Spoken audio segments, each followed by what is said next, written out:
안녕하세요. 뼈대 고용서 작가입니다. 여러분 많이 기다리셨죠? 예. 50대 사건으로 보는 돈의 역사 이슈 따라잡기 시간을 갖도록 하겠습니다. 우리가 박사님 5번째인가요? 네, 5번째 시간입니다. 오늘도 너무 귀한 우리 박사님을 모시고 시작해보도록 할 텐데요. 소개 한번 이렇게. 네, 안녕하세요.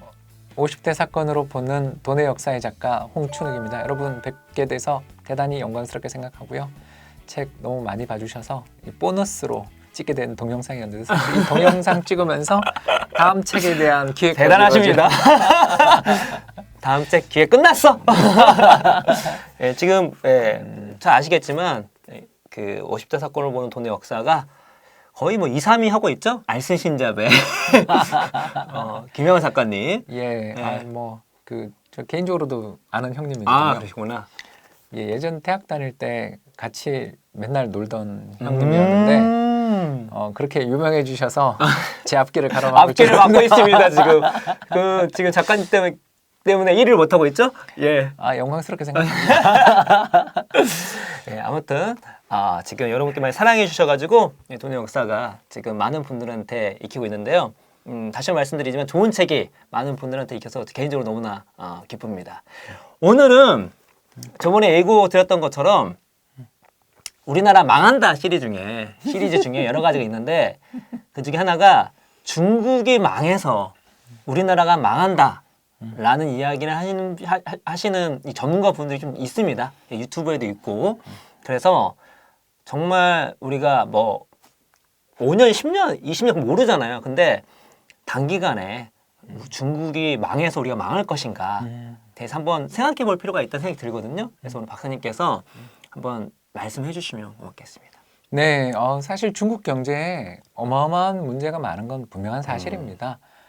트럼프 대통령의 그 관세 부과 이후에 중국 경제 성장률 둔화되고 또 주식시장 막 힘들어하는 거 보셨잖아요. 네네. 그런 것처럼 중국이나 한국이나 사실 외풍에 약한 나라다. 이렇게 그건 어쩔 수가 없는 것 같아요. 수출 중심 국가고. 예, 왜냐하면 전체 그 GDP에서 차지하는 민간 소비 비중이 한국은 한 50% 중반, 중국은 40%가 안 돼요. 되게 중국 되게 높을 것 같은데 실제로 그렇지 않단 말씀이시죠? 예, 그러니까 한국에 와서 그렇게 그 쇼핑에 열을 올리는 중국 관광객들을 보면 두 가지 생각이 들지 않으세요? 첫 번째, 저 사람들 언제 저렇게 부자가 됐지? 두 번째는, 중국에 살 게 없나 봐. 그렇지 않습니까? 그러네요. 예, 네. 그걸 벌써 딱 말씀드릴 수 있는 거죠. 중국은 두 가지를 통해 성장한 나라다. 첫 번째, 모든 자원 몰빵. 어디에? 제조업과 수출에. 두 번째, 이 제조업과 수출의 모든 것을 몰빵하기 위해서 또 하나 누가 희생을 해야 되죠? 예, 가게가 희생해. 이런 나라다. 즉 부자 되면 당신들한테도 고루 분배해 줄게라는 약속을 하는 선부론이라고 하죠. 네. 먼저 부자가 되세요. 그 뒤 분배는 나중에 생각하겠습니다. 이런 이야기를 하면서 경제 발전을 해온 것까지는 좋았는데 네. 경제 내에 이제 두 가지 문제가 생긴 거죠. 첫 번째는 아까 얘기한 외풍의 문제가 생겼고 두 번째는 국영기업들이 방만한 경영을 하기 시작했습니다. 이게 이제 지금 또 문제가 되고 있는 기업 거죠. 부채 문제도 되게 심각한 얘기 그렇죠. 바로 들었던 것 그렇습니다. 같아요. 예, 그래서 최근 전미경제분석국 NBER이라고 부르는 네.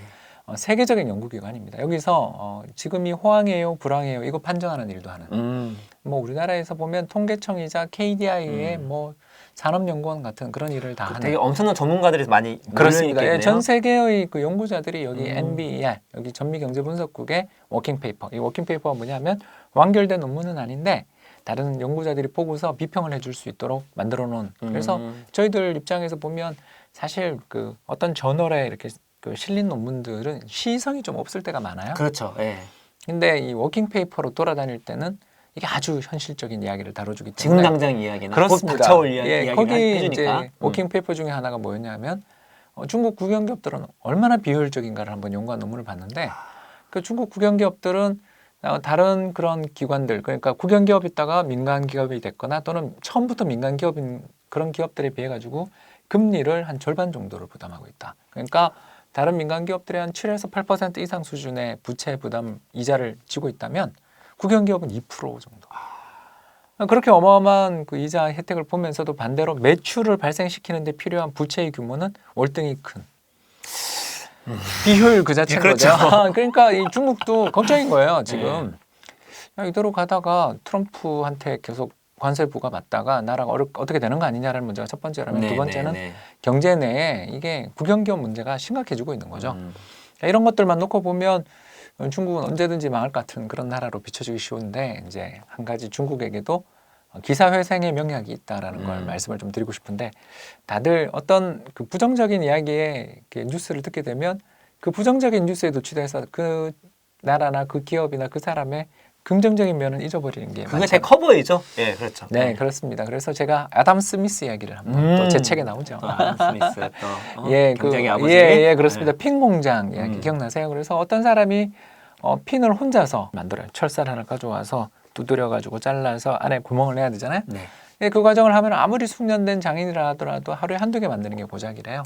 그런데 이제 사람이 18명의 사람이 18개의 공정으로 나눠서 핀을 생산하기 시작하면 하루에 얼마를 생산하냐? 48,000개를 생산한다. 이 분업의 힘 그렇습니다. 우리도 뭐 그렇지 않겠습니까? 그럼 맞습니다. 예. 예, 잘하는 일에 집중하고 제가 농사부터 시작해서 옷감도 짓고 떠나가서 뭐 집도 짓는 일을 모두 다 해야 된다면 책은 절대 못 쓰겠죠. 우리 그렇지 네, 않습니까? 맞습니다. 예. 또 그쪽 집 짓는 일에서는 저는 손방일 수 있고 우리 또 고작가 입장에서는 쌀농사 지을 때 약간 허약해 보이니까 힘들어 보일 수도 있잖아요. 제가 의외로 튼튼합니다. 아, 그런가요?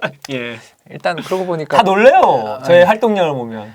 믿어지진 않지만 일단 대화를 계속해 나가기 위해서 예, 여기서 예. 더 고작가한테 이야기를 하면 안 다음에 될 것 같고요. 증명이 드려야 되겠네. 예. 예, 그래서 너무 말랐어요. 근데. 예, 알겠습니다. 맞아요. 예. 예, 그래서 이런 것처럼 사람이 어떤 일을 하나만 하면 이렇게 자기 잘하는 일에 집중할 수가 없어요. 그래서 선택과 집중이 필요한데 우리도 학생들한테 공부할 때 이야기하잖아요.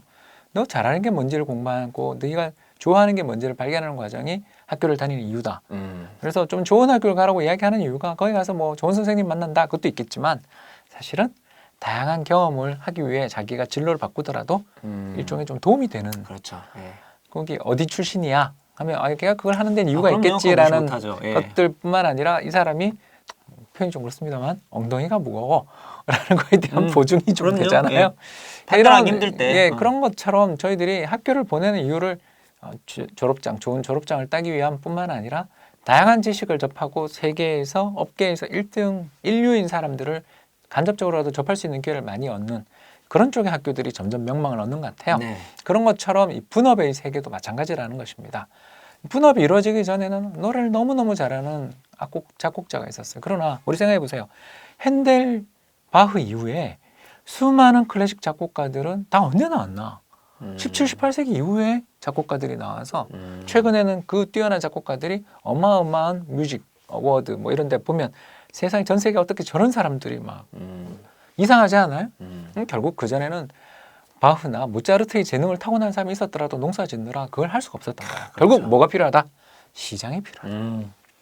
시장이 없는 곳에서 섣불리 부도했다 굶어 죽는다는 거죠. 그렇죠. 사줄 사람이 없는데. 그렇습니다. 그래서 자기들이 옛날부터 인간의 도시를 만들기 전에 인간들의 최대 한계가 120명에서 160명 공동체라 그래요. 네, 뭐 덤바의 뭐 넘은가요? 네, 그 뭐 여러 가지 인류학 공부를 하신 분들에 의해서 사람들이 인지할 수 있는 인간의 범위가 한 160에서 120명 정도라고 해요.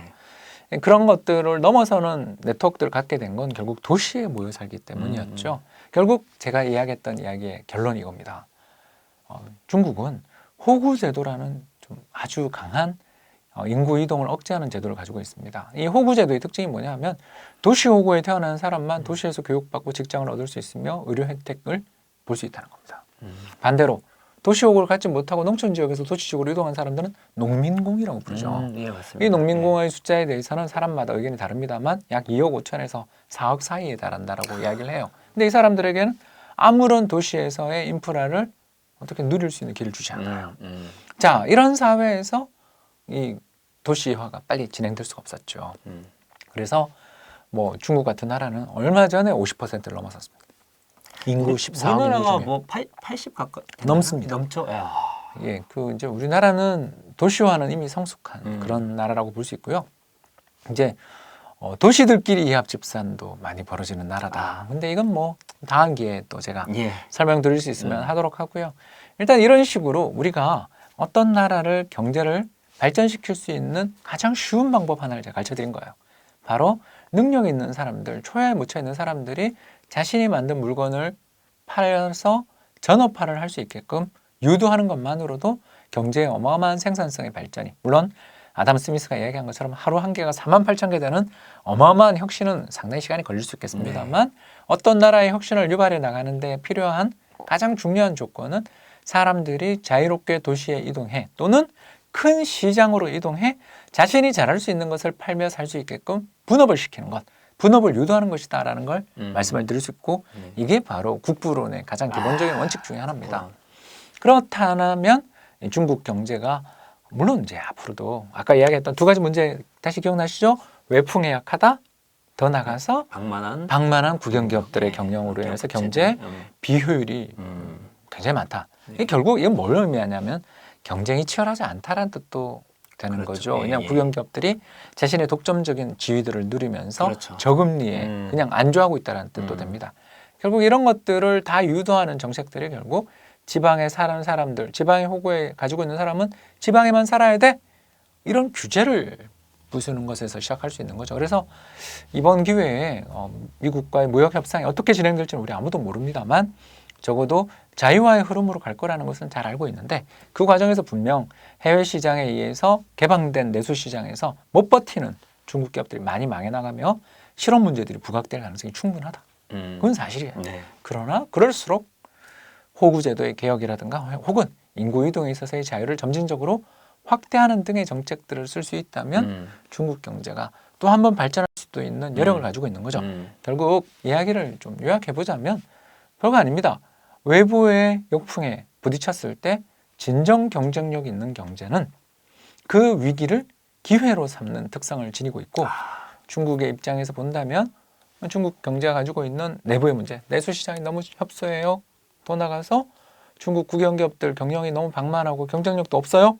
이 문제들을 외부의 힘을 빌어 구조조정할 수도 있는 개혁의 빈미가 될 수도 있겠고 다시 한번 말씀하신 아직 여력이 남은 도시화에 그런 것들에 이제 더 집중할 수도 있겠고 물론 이제 부작용도 있겠죠. 예. 도시 지역의 가격이 급등할 수도 있고 주택 가격 급등할 수 있고요.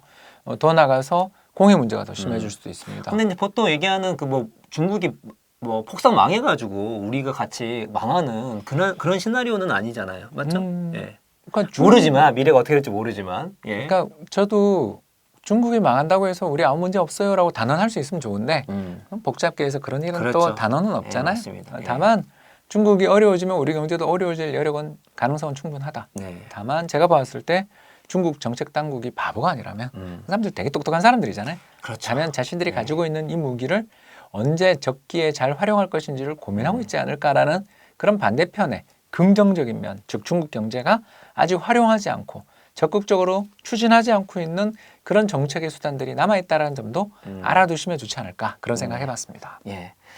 자, 오늘 이 시간 우리 중국 경제가 어떻게 될 것인가에 대해서 뭐 들어가면 세세한 게 많이 있겠지만 지금 중국 경제 갖고 있는 문제점 또 인식을 하는 반면에 그 반면에 또 중국이 다시 한번 그런 위기를 기회로 변화시키고 또 성장할 수 있는 여러 가지 또 장점들도 말씀해 주셨잖아요. 네. 그런 것들을 좀 균형 있게 그렇습니다. 갖고 계시면 훨씬 더 비율을 바라볼 수 있는 능력이 키워질 수 있을 것 같고 그러나 말씀드린 것처럼 중국이 망할지 안 망할지는 아무도 모릅니다. 그럼요. 근데 지금 우리가 갖고 있는 정보 안에서 합리적으로 판단하는 게 중요하다는 생각이 듭니다. 예. 네, 그렇습니다. 오늘은 이것으로써 마치도록 하겠습니다. 박사님 감사합니다. 감사합니다.